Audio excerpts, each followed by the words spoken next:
കേന്ദ്ര തിരഞ്ഞെടുപ്പ് കമ്മീഷൻ സംസ്ഥാന നിയമസഭകളിലേക്കുള്ള തെരഞ്ഞെടുപ്പ് തീയതി പ്രഖ്യാപിക്കുമ്പോൾ മഹാരാഷ്ട്ര, ജാർഖണ്ഡ് നിയമസഭകളിലേക്കുള്ള തെരഞ്ഞെടുപ്പും നമ്മൾ പ്രതീക്ഷിച്ചിരുന്നു. എന്നാൽ ഹരിയാന, ജമ്മു കാശ്മീർ സംസ്ഥാന നിയമസഭകളിലേക്കുള്ള തെരഞ്ഞെടുപ്പ് തീയതികൾ മാത്രമാണ് തെരഞ്ഞെടുപ്പ് കമ്മീഷൻ പ്രഖ്യാപിച്ചത്.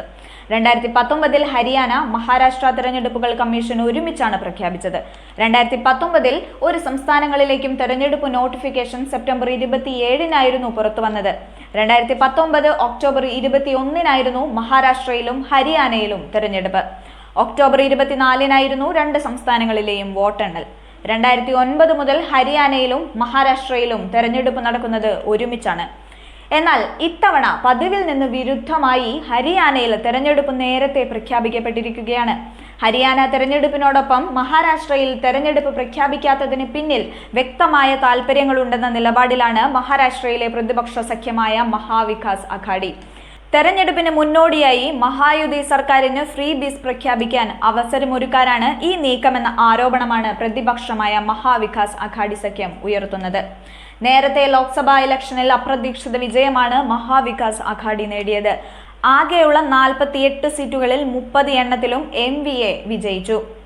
ഇതിൽ കോൺഗ്രസിന് 13 സീറ്റും ശിവസേനയ്ക്ക് 9 സീറ്റും NCPക്ക് 8 സീറ്റും ലഭിച്ചിരുന്നു. BJPക്കും സഖ്യകക്ഷികളായ ശിവസേനയ്ക്കും NCPക്കും കനത്ത തിരിച്ചടിയാണ് തെരഞ്ഞെടുപ്പിൽ നേരിടേണ്ടി വന്നത്.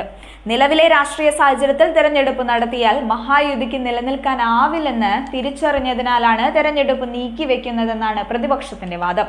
ലോക്സഭാ തെരഞ്ഞെടുപ്പ് ഫലം ജനം മഹാവികാസ് അഘാഡിക്ക് ഒപ്പമാണെന്ന സൂചനയാണെന്നും ഇത് ഭരണപക്ഷത്തെ ഭയപ്പെടുത്തുകയാണെന്നുമാണ് മഹാവികാസ് അഘാഡി വ്യക്തമാക്കുന്നത്. ഇലക്ഷൻ കമ്മീഷൻ പക്ഷപാതപരമായാണ് പ്രവർത്തിക്കുന്നതെന്നും തെരഞ്ഞെടുപ്പ് മാറ്റിവെക്കുന്നത് BJP നേതൃത്വത്തിലുള്ള സഖ്യത്തിന് അധിക സമയം നൽകാനാണെന്നും ശിവസേന നേതാവ് ആദിത്യ താക്കറെ ആരോപിച്ചിരുന്നു.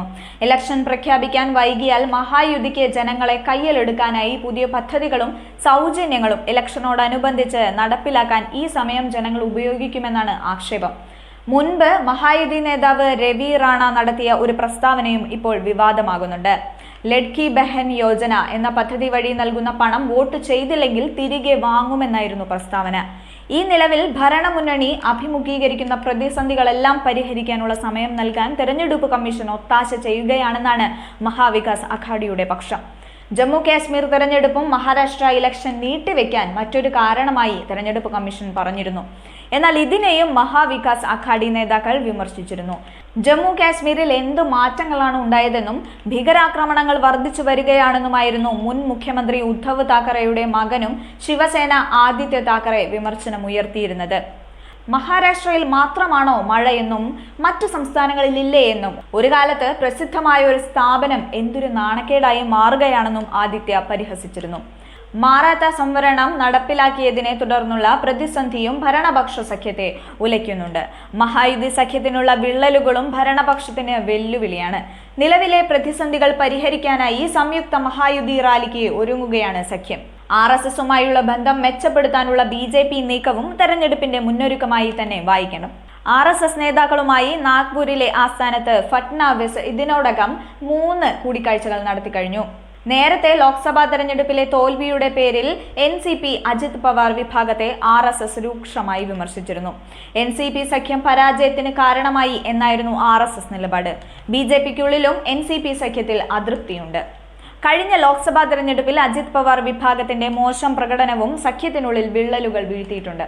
ശരത് പവാർ പക്ഷത്തോടുള്ള അജിത് പവാർ വിഭാഗം നേതാക്കളുടെ കൊഴിഞ്ഞുപോക്കും മഹായുതിയുടെ സംബന്ധിച്ചുള്ള ആശങ്കയ്ക്ക് വഴിയൊരുക്കുകയാണ്.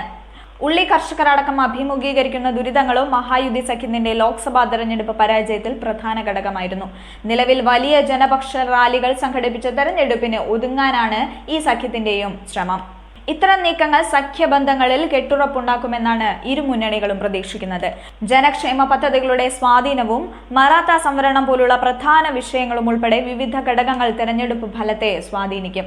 തെരഞ്ഞെടുപ്പ് കമ്മീഷന്റെ തീരുമാനം പ്രതിപക്ഷ വിമർശനത്തെ ശരിവെക്കുന്നതാണെങ്കിലും അല്ലെങ്കിലും മഹായുതിക്ക് ഈ സമയം ഗുണകരമാകുമെന്നതിൽ സംശയമില്ല.